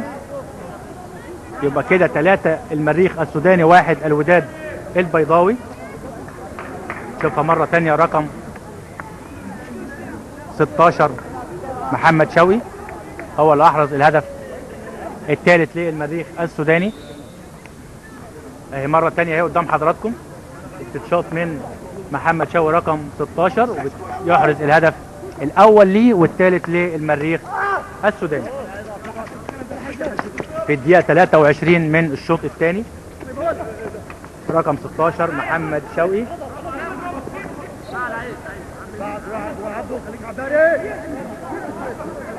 المباراة 70 دقيقة بنكررها عشان مشاهدي قناة النيل الرياضة ونوضح لهم قانون الهوكي. طبعا في كرة القدم بتلعب 45 دقيقة، احنا عندنا بنلعب 35 دقيقة على شوطين، يعني المباراة 70 دقيقة. بقول لحضراتكم مباراة على زعامة الهوكي المصري والافريقي ايضا بين الشرقية احفاد احمد رابي والشرقية للدخان 5-4. مباراة قوية ومثيرة ورائعة وكانت حافلة بالاهداف. كان تقدم الدخان لمحمود مجدي من ضربة ركنية جزائية في دقيقة 3. تعادل الشرقية محمد ادريس بعد 5 دقايق، يعني بعد 8 دقايق، يعني كان في الدقيقة 8 من ضربة ركنية جزائية. ثم تقدم للشرقية للمرة الأولى في الدقيقة 13 محمد إدريس أيضا من ضربة جزاء. ثم تعادل الدخان لمحمود مجد أيضا من ضربة ركنية جزائية في الدقيقة 22. وبعد 6 دقايق بالتحديد تقدم الدخان بهدف هاني عبد الحميد في الدقيقة 28. وقبل نهاية بقى الشوط الأول ب4 دقايق كان لمحمد إدريس رأي آخر تاني وتعادل للشرقية من ضربة ركنية جزائية عشان ينتهي الشوط الأول بالتعادل الإيجابي 3-3. وفي الشوط الثاني تقدم الشرقية لأحمد ربيع من كرة جميلة رائعة في الدقيقة 47. ثم تعادل محمود ممدوح الصاعد للدخان في الدقيقة 51. وقبل نهاية المباراة ب5 دقايق بس أحرز وليد الرشيدي الهدف الخامس للشرقية أحفاد أحمد رابي. ويحاول الدخان في الدقيقة الأخيرة التعادل لولا بسالة حارس مرمى الشرقية أسامة حسنين لينتهي المباراة بفوز الشرقية 5-4 على الدخان. وادي رقم 5 يحيى زكريا اخو محمد زكريا جبارة. وقلت لحضراتكم ان الاثنين من ولاية كردفان غرب السودان. نازل رقم 5. 3 المريخ السوداني، 1 الوداد المغربي. المريخ باللون الاحمر اللي معاه الكورة لعبده محمد اللي بيتصدر هدافين البطولة حتى الآن برصيد 5 أهداف من الدخان نجم وليد مصطفى ومحمود مجدي، كل واحد فيهم 5 أهداف. أما بالنسبة للشرقية اللي بتصدرهم 4 أهداف محمد إدريس كان جايب 3 في الدخان و1 في المريخ. وضربة ركنية جزائية. ضربة الركنية الجزائية لصالح المريخ السوداني. تقريبا الستة للمريخ السوداني في الشوط الثاني. وشايف محمد شوقي هيلعب الضربة الركنية الجزائية.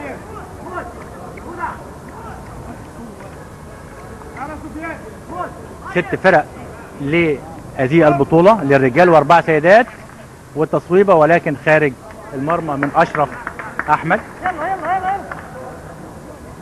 6 فرق للرجال الشرقية والدخان ونادي جولدن ستيكس ودلتا فورس. والفريقين قدام حضراتكم المريخ السوداني والوداد المغربي.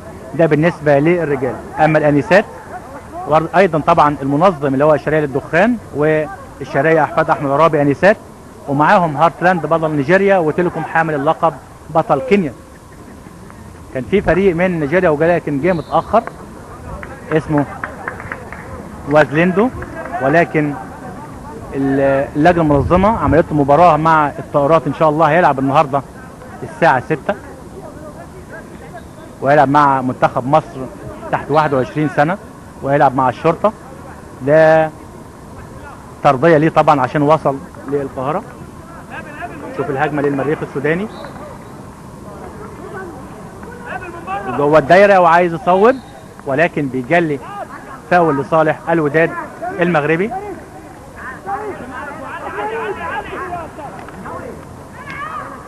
مقطوعة من أمين عبد الراضي وضربة ركنية جزائية لأمين عبد الراضي المريخ السوداني. ضربة ركنية جزائية رقم 7 للمريخ السوداني وفي ضغط. وادي الحكم الغاني طبعا بيلبس تيشيرت مخالف للفرقتين مع بنطلون اسمر. ادي 7 دقايق وثانيتين 3 المريخ السوداني، 1 الوداد المغربي. هذه البطولة تحمل رقم 19 بنظمها نادي الشرقية للدخان، وتطلع بره طبعا الدايره متقطعه، يعني ما فيش بقى ضربه ركنيه جزائيه، لا الشوطه الاولى تكون في الحاجز او السياج بتاع المرمى. حكامنا المصريين الموجودين في البطوله ومعاهم مدير الحكام على فكره الكابتن عصمت يوسف، كان حكم دولي وكان ونائب رئيس الاتحاد المصري للهوكي حاليا. مدير الحكام ربنا يوفق حكامنا الثلاثه. نشوف عبد الباري يعمل ايه في الكره دي الاول، وعبد الباري وجوه الدايره وتطلع للوداد المغربي. وليد مصطفى وهبه واحمد السيد، ومعاهم محمود انور وهشام قرني ومحمد من القضاة المصريين. كابتن محمد رشاد يحيى مسؤول عن القضاة. وضربة حرة بيرجعها طبعا الحكم المصري احمد السيد. طلع دفاع الوداد المغربي.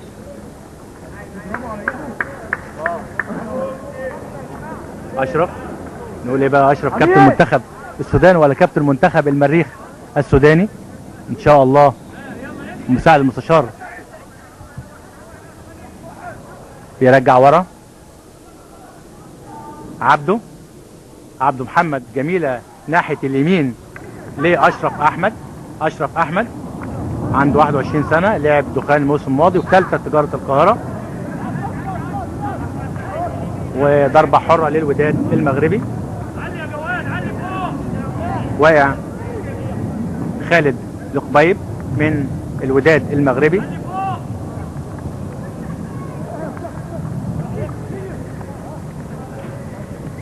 كان بيقول لي الكابتن محمد سعد القاضي المغربي في هذه البطولة ان عندهم 10 فرق بس. احنا عندنا 3 مجموعات. قلت لحضراتكم المجموعة الأولى اللي هي الشرقية والدخان والشرطة والصيادين والطيارات والصلب، ومعاهم منتخب مصر الناشئين بيشارك طبعا للاحتكاك فقط، ولكن لو فاز على أي فريق بيخسروا طبعا، إنما هو ملوش ترتيب. المجموعة الثانية اللي فيها الشمس والقناة والزمالك ومركز شباب السيد بالزقازيق وسموحة والمحل. نشوف الهجمة للمريخ السوداني من رفعت عبد الساتر، وياخد فاول رفعت بيسيبها لأشرف نصر. أشرف نصر بيرجع ورا، بيرجعه مكان الفاول لرفعت عبد الساتر تاني، ولسه الكورة مع المغرب. وفدائية من يحيى جبارة 24 سنة يحيى، ولكن ما يلحقهاش. توصل تاني الوداد المغربي وعايز يدخل الدايرة، وتوصل لحميد نجيم. المغرب على خط النص، وجميلة حلوة لحسن مصلي للهداف لحد دلوقتي عبد الصمد العشيري، جاب الهدف الأول والوحيد للوداد المغربي، وياخد ضربة ركنية جزائية.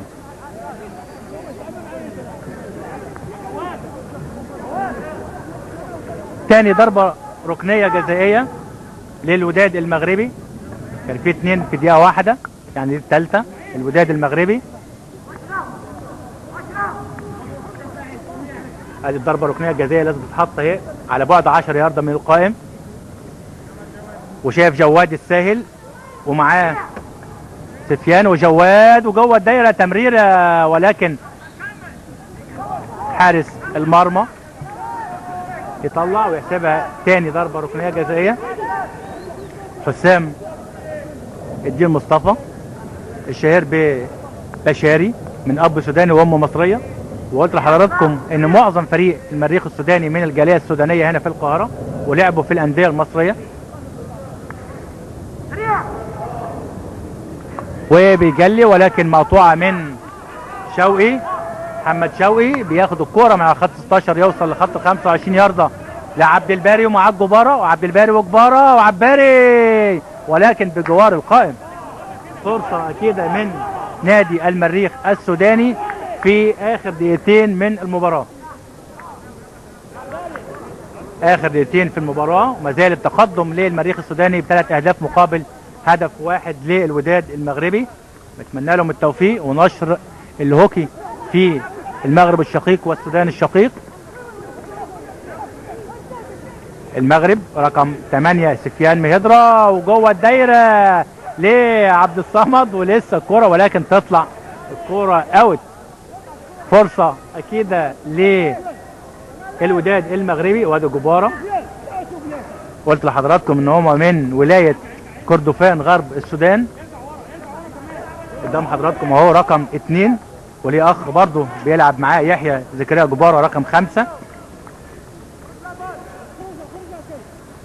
ومن ناحية اليمين لأشرف أحمد المريخ السوداني، مقطوعة من حيتي أحمد، وفاول للمريخ السوداني. وجوه الدايرة ولكن بيطلعها اوت، بيخطفها من قدام منه عبد الباري. شوفوا قدام حضراتكم وهو بيندم حظ عبد الباري، ومعاه طبعا كابتن منتخب اقول ايه لحضراتكم السودان ان شاء الله، نتمنى كده. واشرف عبد الباري راجع، اكبر واحد سنا طبعا اشرف نصر 41 سنه. بقول لحضراتكم هو اللي مجمع معظم المره الثانيه. شوف عبد الباري مجرد يعني ما لقطها زي الصقر يخش ياخدها من قدام مدافعي الوداد المغربي عشان يسجل هدف، ولكن بتمر بجوار القائم على شمال بوشعيب يمان حارس مرمى الوداد المغربي. لسه الكرة مع الوداد ومحاولة وممكن ولكن مستعجل من سعيد أفخير. فرصة من سعيد لأشرف لعبد الباري، دويتوا كده مع بعض أشرف وعبد الباري. عبد الباري لسه الكرة والثواني الأخيرة وجبارة وبشوط وفاول لصالح الوداد المغربي. وبينتهي الشوط الثاني والمباراة بتقدم فريق المريخ السوداني ب3 أهداف مقابل هدف واحد للوداد المغربي. كان تقدم المريخ السوداني بالهدف الأول لأحمد عبد الباري في الدقيقة 16. وادي المرة الثانية هي الفرصة الأخيرة لجبارة، وأضاف أيضا الهدف الثاني ليه وللمريخ من ضربة جزاء أحمد عبد الباري في الشوط الثاني في الدقيقة 5 من ضربة جزاء. ثم تقدم نادي الوداد المغربي للاعب عبد الصمد العشيري في الدقيقة 15 من الشوط الثاني، وأضاف الهدف الثالث للمريخ السوداني والأول للاعب محمد شوقي في الدقيقة 23 من الشوط الثاني. تصبح النتيجة 3 المريخ السوداني 1 الوداد المغربي في لقائهم مع بعض. بيحيوا بعض طبعا في الملعب. لفتة جميلة من الأشقاء العرب، أول لقاء ليهم في البطولة رقم 19، الوجه الجديد لنادي المريخ السوداني. والميكروفون مع الزميلة هبة ماهر لإجراء بعض اللقاءات.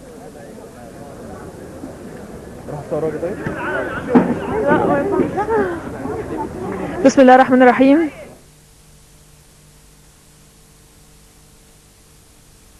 أحداث مباراة المريخ السوداني والوداد المغربي بفوز المريخ ب3 أهداف مقابل هدف واحد. يسعدنا بعد انتهاء أحداث المباراة أن نلتقي ونجم فريق المريخ السوداني كابتن محمود الطيب. أهلا بيك. اهلا بحضرتك. محمود، طبعا احنا عارفين ان انت مش عارفه جات لك اصابه فاخرجتك من الملعب، ولا كان تغيير بس خططي ولا ايه؟ لا والله احنا الفتره الاخيره شدينا قوي في التمرين، دي اول مره نشترك في بطوله افريقيا، بس في الملعب انا رجلي الشمال فخذي شد من العضله الاماميه، هو ده اللي اضطرني للتغيير. رايك النهارده في اداء المريخ السوداني؟ والله هو اداء يعني هم يحصدوا على الاداء ده بصراحه، بس احنا عندنا فيه لعيبه كتير قوي مصابه. زي ما حضرتك عارف احنا اول مره بنشترك في بطوله الهوكي الافريقيه لاول مره، ويعني نتمنى ان احنا نظهر بمستوى كويس ان شاء الله. يعني الظهور الاول ليكوا، هل بالنسبه لكم النتائج اللي انتوا حققتوها في البطوله حتى الان دي مرضيه ولا ايه؟ احنا ما لعبناش الا دلوقتي ماتشين. اول ماتش لعبناه امبارح مع الشرقيه زقازيق بطل افريقيا 10 سنين، وللاسف اتغلبنا، ودي احنا راضيين، بس احنا عملنا ماتش كان جيم احسن من الجيم ده كمان. النهارده تاني لقاء لنا مع الوداد المغربي، والحمد لله ربنا وفقنا ب3 اهداف. طب انتوا بتتوقعوا التمثيل المشرف ولا ايه؟ لا والله احنا النادي بتاعنا المريخ هو توقع لنا تمثيل مشرف عشان دي اول بطوله، لكن احنا كلاعيبه بنحاول ان احنا ناخد مركز من السته الاولين، يعني نطلع من اول 3 مراكز ان شاء الله. ما فكرتش في الاحتراف مثلا في الهوكي؟ ما فكرتش الخروج بره السودان؟ والله احنا خرجنا، احنا لعبنا ناشئين هنا في مصر، كنا بنلعب في مركز شباب الجزيره كمحترفين صغيرين، وفضلنا استمرنا في مصر، ومن مصر للسودان جات لنا الفرصه ان احنا نلعب بطوله افريقيا. احنا طبعا بنشكرك، وعارفين ان زوجتك طبعا موجوده هنا معانا، رانيا. كابتن رانيا عبد العزيز. احنا طبعا بنشكرك ونتمنى لك كل توفيق. شكرا يا فندم. مشاهدينا يسعدنا ايضا ان نلتقي ونائب رئيس الاتحاد المصري الهوكي كابتن عصمت. اهلا بيك كابتن عصمت يوسف، طبعا حضرتك ايضا مدير حكام البطوله، اهلا بيك. وطبعا يعني الاداء حتى الان في البطوله رايح حضرتك فيه ايه؟ والله الاداء كويس، هي بطوله كويسه، يعني فيها بعض فرق طبعا ضعيفه شويه اللي هي زي المغرب والمريخ السوداني والوداد المغربي، لكن كويس ان هم مشاركين، ودي حاجه كويسه عشان يبقى مثلا في 6 فرق رجال و4 فرق انسات. كان المفروض يبقى 7 رجال و5 انسات. للاسف فريق غانا للانسات ما جاش، وفريق كينيا جه بعد البطوله ما بدأ بيومين، فللاسف ما دخلش البطوله. لكن احنا ايضا شايفين انه على هامش البطوله في مباريات وديه. ما هو دي عملناها عشان كينيا، لان كينيا طبعا جايين عشان كانوا عايزين يشاركوا في البطوله، فطبعا في صعوبه انهم يشاركوا بعد فوات يومين من البطوله، فاحنا عملنا لهم مباريات وديه مع فرق مصريه هنا على اساس برضو يبقى جم بفايده يعني. من وجهه نظرك يا كابتن مين المرشح الاول للفوز بهذه البطوله؟ والله هو لسه، هو امبارح كانوا بيلعبوا الشرقيه للدخان والشرقيه. الشرقيه امبارح كسبت وكانت مباراه ممتعه الحقيقه، لان كان دول يجيبوا جون ودول يجيبوا جون، النتيجه النهائيه كانت 5-4، فده يعتبر فاينل مبكر شويه، فهم غالبا هيلعبوا تاني مع بعض في الفاينل كاول وتاني. طبعا الدخان عندهم مباراه بعد قليل، توقعات حضرتك ايه لهذه المباراه؟ والله امام طبعا جولدن ستيكس الغاني. لا هو فريق جولدن ستيكس الغاني الغاني ولا متاسف الغاني فريق كويس، هو مش فريق وحش، يعني بيلعبوا ادائهم كويس جدا، وعندهم لياقه بدنيه عاليه جدا، وبيجروا وبيصدوا وبيلعبوا، فطبعا اللي عندهم خبره اكتر اللي هم الشرقيه للدخان، انا بتهيألي هم اللي هيفوزوا يعني. لكن طبعا حرص الاتحاد الافريقي على زياده الدول الافريقيه المشاركه في بطوله الانديه الافريقيه. والله ده حاجه كويسه، يعني احنا عايزين يعني الاتحاد الافريقي برضو، لان في جزء كبير من المنطقه الفرنساوي في افريقيا ما بتلعبش هوكي، هو كان المنطقه الانجليزي كلها بتلعب هوكي، اللي هو في الشرق والغرب ما فيش غير نيجيريا وغانا، لكن بقيه ساحل العاج والكاميرون والفرق كلها اللي هي الدول اللي كانت محتله احتلال فرنساوي ما بتلعبش هوكي. لكن نأمل ان هم يبداوا يبصوا للهوكي ويلعبوا هوكي، وشمال افريقيا نفس الموضوع عايزينهم برضو يلعبوا هوكي معانا ان شاء الله. حكام البطوله بقى كده؟ حكام البطوله في 7 من افريقيا، منهم 1 من ايطاليا محايد، وواحده من جنوب افريقيا عشان الانسات، وفي حكم من غانا وحكم من نيجيريا وحكم من كينيا، وفي عندنا 4 حكام، منهم حكم انسه يعني للانسات هبه احمد اظن، وفي 3 حكام للرجال اللي هم بيحكموا من مصر. طب يعني التحكيم المصري ومستواه واخبار الحكام الدوليين المصريين ايه؟ والله هو احنا حتى الان عندنا حكم واحد. حكم واحد ايه؟ دولي. لا ازاي انا ابني حكم دولي مثلا؟ لا في غير، في اكتر من حكم. في طبعا في حكام دوليين كتير، بس هي المشكله ان احنا يعني ما بنبعتهمش في دورات ورا بعض، لان الحكم مثلا بيحكم دوره دوليه مثلا، بيقعد 3-4 سنين تاني عبال ما يحكم دوره تانيه، اولا يكون اتنسى من الناس المسؤولين، يعني ده نمره 1، نمره 2 بيكون هو نفسه يعني قاعد، يعني بيكون برضو مش دايما الدورات ورا بعض، يقوم يترقى بسرعه، يعني ياخد ترقياته بسرعه لما يكون مش زي اوروبا. احنا الدعم لخوض بطولات او لتحكيم بطولات ده من لا كله من الاتحاد طبعا، لازم يطلع يا اما يطلع مع الفريق المصري في دورات معينه وبيتقيم زي ما انا بقيم الحكام دلوقتي كده، هم برضو بره في مدير حكام بيقيمهم، فاذا كانش الحكم بياخد دوره و2 و3 ورا بعض عشان يترقى بيبقى صعب ان هو يترقى على فترات متباعده، يعني كل 3-4 سنين دوره صعب جدا، بخلاف اوروبا الحكم منهم بيحكم مثلا يمكن في الشهر 3-4 دورات، لان هم جنب بعض ودورات كتير جدا. احنا في افريقيا هنا بعيد، وطبعا ما بنشاركش غير في الحاجات اللي هي التاهيل طبعا في النهايه بنشكر حضرتك وبتمنى لكم طبعا كل التوفيق. احنا متشكرين جدا لاهتمامكم ومتشكرين لاذاعه قناه النيل الرياضي. متشكرين جدا. مشاهدينا يسعدنا ايضا ان نلتقي وكابتن فريق المريخ السوداني كابتن اشرف نصر. اتفضل يا كابتن. اهلا بيكم، الف مبروك. 3-1 طبعا نتيجه المباراه. الله يبارك فيك. كابتن فريق طبعا عليك عبء كبير، بتلم اللاعبين طبعا، وعندكم كان اصابات كتير قلت لي قبل المباراه. في حوالي 3 اساسيين اتصابوا. كان مصطفى جات له الضمه في اخر تمرين قبل بدايه البطوله، وفي بيارا برضك مزق في رباط الركبه، وفي فيليكس في اول مباراه التواء في رباط الركبه برضك. لكن قول لي يعني انت ككابتن فريق جوه الملعب بيكون مهامك ايه؟ والله انا يعني هم مهم، انا زي اي لعيب، بس توجيهات برضك اللي انا باخدها من المدرب. انا بوجه اللعيبه اللي انا بتكلم في الملعب للدفاع وخط النص والفراوده كده يعني. ايضا معانا كابتن سهل جواد. خليك معانا يا كابتن. ايضا ممكن نقول كابتن فريق الوداد، بنقول لك هارد لك. بسم الله الرحمن الرحيم. نشكر قناه النيل الرياضيه علشان الدوري ده المصري، ونشكر كذلك على حسن الضيافه المصريه. وهقول كلمة ان احنا ما نلعبش بالنجيل الاصطناعي، احنا عندنا النجيل الطبيعي. يعني عايزين اقول كلمة ان ما فيش يعني ما فيش قناة يعني تدريب تقني، يعني ما فيش. احنا عايزين لو في ادي رسالة لمصر عشان يدينا يعني تقنيين رياضيين عشان يساعدونا ونعمل مدارس في المغرب، عشان الرياضه اللي عندنا في المغرب. يعني احنا هوات، يعني ما فيش عايزين احتراف في الهوكي اكتر. ايوه يعني عايزين احتراف، بس عايزين طبعا اول مشاركه ليكم. لا، في مشاركه افريقيه في 99 في اسكندريه بتاع سموحه. بحر ابيض المتوسط. بحر الابيض المتوسط. احنا الاول مشاركه.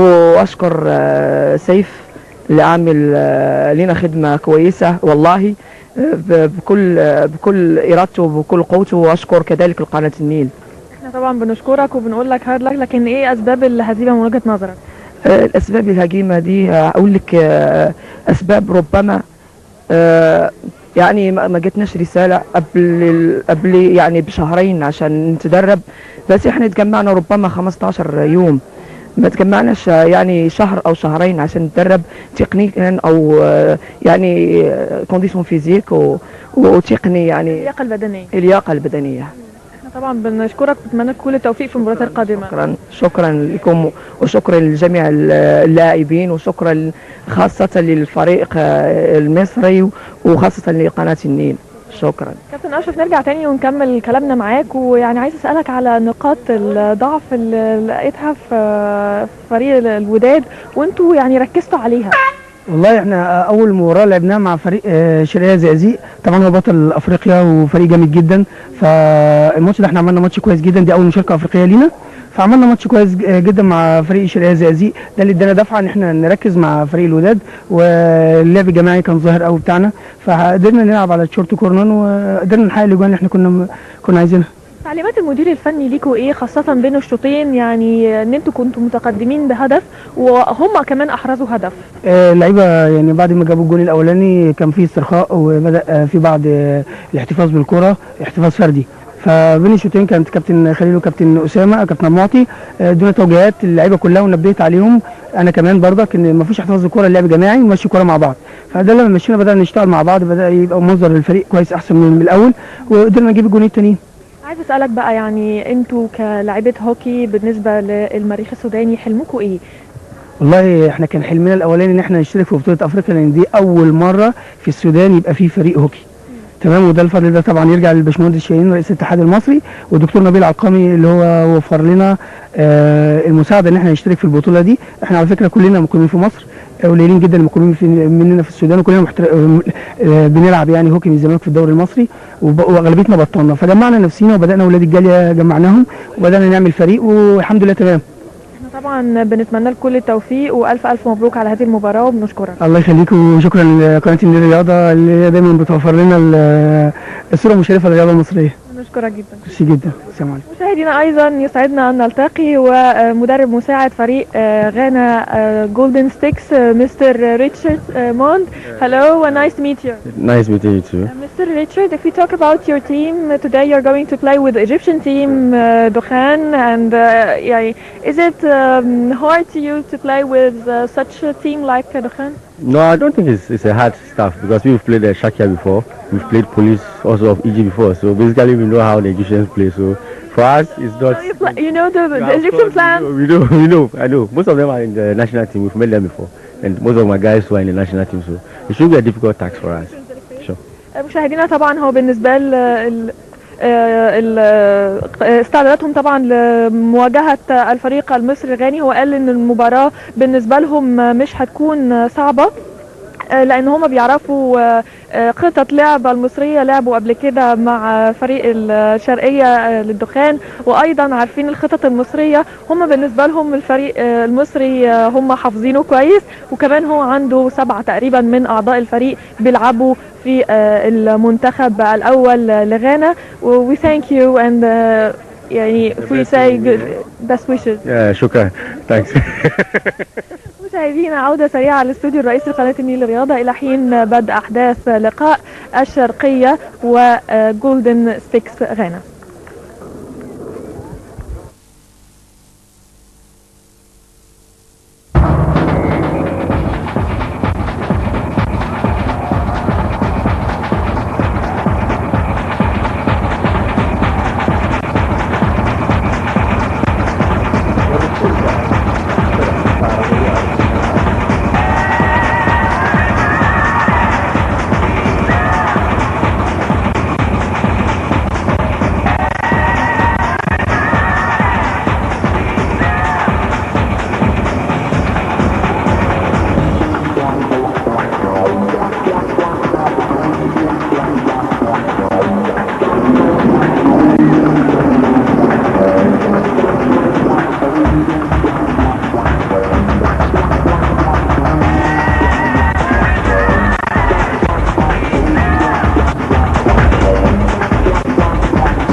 انا كان بالي وبالك دلوقتي والاول مره في مصر هتقدر تنزل على تليفونك اسمك كون بالصعيدي يا بوي. اتصل دلوقتي ودخل كود الاسم يا معلم، لا هتسأل ولا تتكلم. منيا قدري وطريقي يا منيا حب الحقيقي محمد يا عم. اتصل دلوقتي ودخل الكود.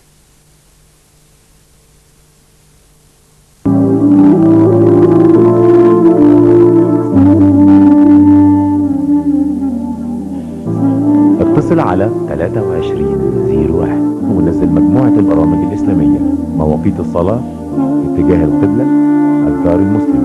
اتصل على 2301 حمل على تليفونك برامج تهم كل مسلم. اتصل على 2301 وانت هتتأكد ان خلاص مفيش حسنات هتفوتك.